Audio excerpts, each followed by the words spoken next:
Ngayon, balbas, oh, balbas.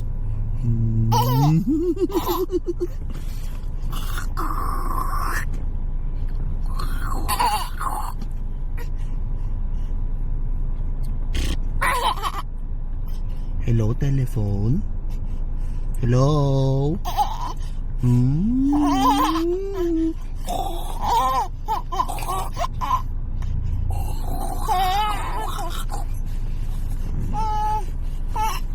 Oh, kabila naman. What's this?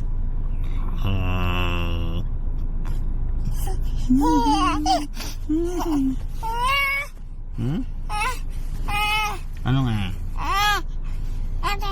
Uma hora depois da refeição.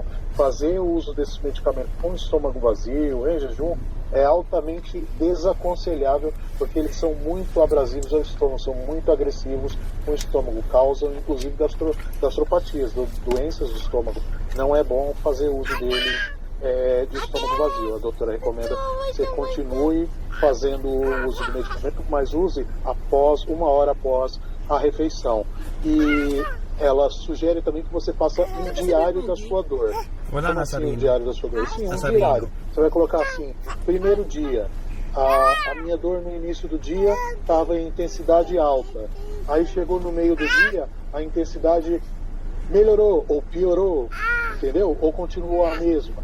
Aí no final do dia, a dor melhorou, piorou, ficou, entendeu? Você vai fazer um relatóriozinho diário da sua dor e faz esse reporte, esse relatório todos os dias.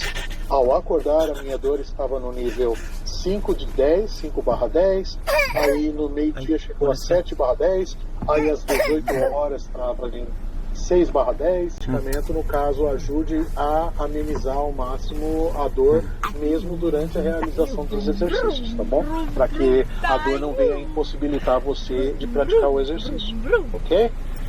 O bebê lá, olha o netinho dela, tá com ela lá. Sis, i-adjust ko yung mga pain meds niya. Okay? Sige po. I'll do round the clock coverage ng meds niya. I don't think meron siyang good I don't think may good coverage siya ng meds niya. Yun nga yung pakiramdam ko eh. Tsaka he's doing things that flares up the nose. Hey, Bachak! Hey, what are you doing? He's driving. He's gonna go. So, Okay. Sige, sis. Sige.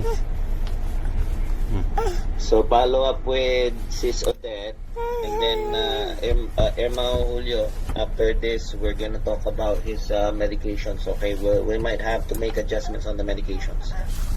Oh, okay. Is there anything that you might want to add on his care? so you gave, diba, pregabalin. Naka-pregabalin, codeine, Codeine. tapos naka-gabapentin pa pala. Tanggalin mo na yung I know. Yeah, tanggalin ko yung gabapentin. I'll probably give him muscle relaxant. Flexeril. And then, muscle relaxant, and then also, bigyan ko siya ng anti-inflammatory. Sige. Tapos mo na lang.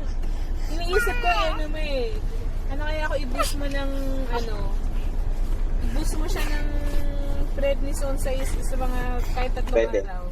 Tapos, pero gawin ko ng 7 days. pero kailangan 20 times 7. isabay niya ng sabay na ng start ng exercise ka mo. Baka Yeah. kasi naman